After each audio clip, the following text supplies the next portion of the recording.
సునీత వివేక కూతురు సునీత కావచ్చు, వాళ్ళ అల్లుడు, వాళ్ళ ప్రమేయం అనే చూపించే ప్రయత్నం ఎట్లా చూస్తారు ఇదంతా?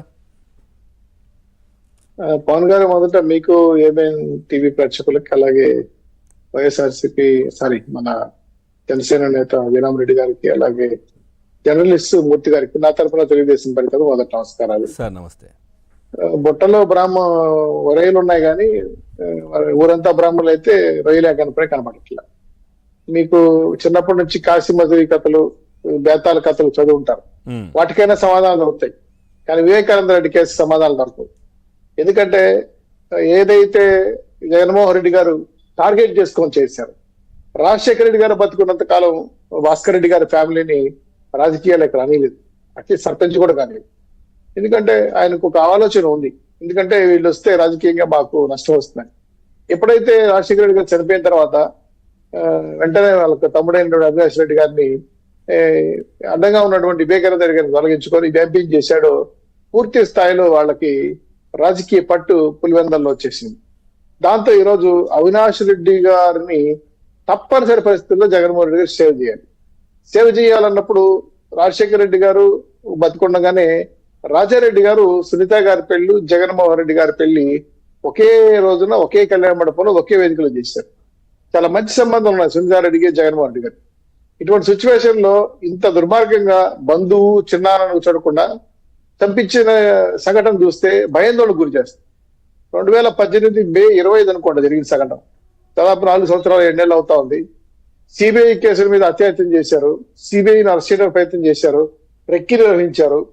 ఏదైతే నిందితులుగా ఉన్నారో సునీల్, భాస్కర్ రెడ్డి, అవినాష్ రెడ్డి, అలాగే శివశంకర్ రెడ్డి, ఇలాంటి వాళ్ళందరూ కూడా, దస్తగిరి లాంటి అపురులు చాలా మంది, ఒకరిద్దరు సాక్షి కూడా చనిపోయారు సార్.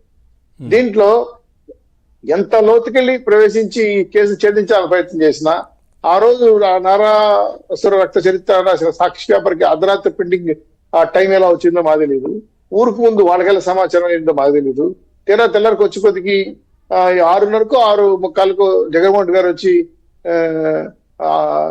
ఆటోడాక్ అని చెప్పి ఒక ఆయన, వివేకానంద రెడ్డి గారు వచ్చి లేదు చనిపోయినారని ఇంకొక, అంటే రకరకాలు విజయసాయి రెడ్డి గారి స్టేట్మెంట్ కి, జగన్మోహన్ రెడ్డి గారి స్టేట్మెంట్ కి, అవినాష్ రెడ్డి స్టేట్మెంట్ ఒకదానికి సంబంధం ఉండదండి. మూడింటికి కాకుండా సాక్షి పేపర్ కి ఎప్పుడు అందిందో వాటి అందింది, తెల్లవారు నారావారి చరిత్ర పేపర్లు రాయి. అంటే ఇవన్నీ ప్లాన్, ఒక పథకం ప్రకారం చేస్తా వచ్చారు.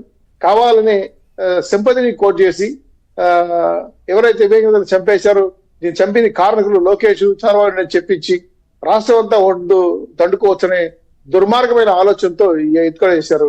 దీన్ని ప్రజలు ఆ రోజు కొంతలో కొంత నమ్ముండొచ్చు, కానీ తెలుగుదేశం పార్టీ తిప్పికొట్టింది.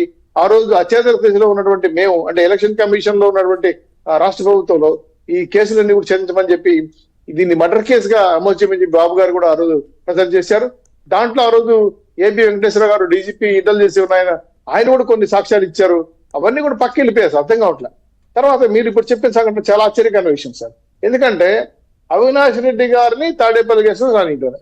ఇది ఎంత పెద్ద హైడ్రామా అంటే, ఒక పక్క ఓడిపోతామని అంచుల్లోకి వెళ్ళిపోయిన జగన్మోహన్ రెడ్డి గారు, అవినాష్ రెడ్డి గారు ప్రపంచానికి జగన్మోహన్ రెడ్డి గారు చిన్నటువంటి వివేకానంద చంపిన విషయం కడపలో, పులివెందుల్లో అందరూ అసలు ఏ టీ కొట్టు దగ్గరికి లీవులు మాట్లాడి చెప్తారు ఎవరు చేశారు ఈ పని.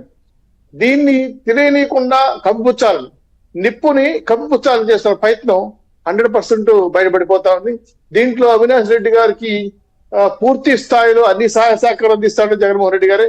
కాకపోతే ఫోన్లు ఉన్నా, గూగుల్ టేక్అవుట్ ఉన్నా, అదేదో ఫోరెన్సిక్ రిపోర్ట్స్ ఉన్నా, ఇవన్నీ కూడా పక్కదారి పట్టించడానికి ప్రయత్నం చేస్తున్న జగన్మోహన్ రెడ్డి గారి అధికార దర్పం ఖచ్చితంగా ప్రజలు గుర్తించేశారు. రాష్ట్ర వ్యాప్తంగా ఇది సంచలనాత్మకమైన హై ప్రొఫైల్ కలిగిన ఎంపీ స్థాయిలో వ్యక్తి, మంత్రిగా చేసిన వ్యక్తిని చంపి, హై ప్రొఫైల్ సాక్ష్యాలు సృష్టించి, హై ప్రొఫైల్ లాయర్లు పెంచి, అసలు పక్క రాష్ట్రానికి కేసులు మార్చి, ఆ కేసులు ఛేదించకుండా కోసం పిటిషన్ మీద పిటిషన్ వేసి సునీతారెడ్డి గారిని సొంత చెల్లెళ్ళు అంటే ఆవిడని గల్లీ నుంచి ఢిల్లీ వరకు జోలు కొట్టుకుని అడుక్కున్న న్యాయం దక్కలేని పరిస్థితి ఈ రోజు రాష్ట్రంలో ఉంది. సొంత చెల్లికి న్యాయం చేయలేని జగన్మోహన్ రెడ్డి గారు ఇంకా రాష్ట్ర ప్రజలకి, రాష్ట్ర మహిళలకి ఏం చేస్తారని ప్రశ్న మారింది. ఈరోజు సొంత చెల్లి శర్మిల కూడా పక్క రాష్ట్రకి వెళ్ళిపోయి, ఈ రోజు జగన్మోహన్ రెడ్డి ఒంటరివాడు అయిపోయాడు. ఆయనకి తప్పనిసరి పరిస్థితులు అవినాష్ రెడ్డి కాపాడుకునే పరిస్థితి ఏర్పడతా ఉంది. భాస్కర్ రెడ్డికి బెయిల్ వచ్చింది, కానీ మళ్ళీ ఈ మధ్య కాలంలో బెయిల్ క్యాన్సిల్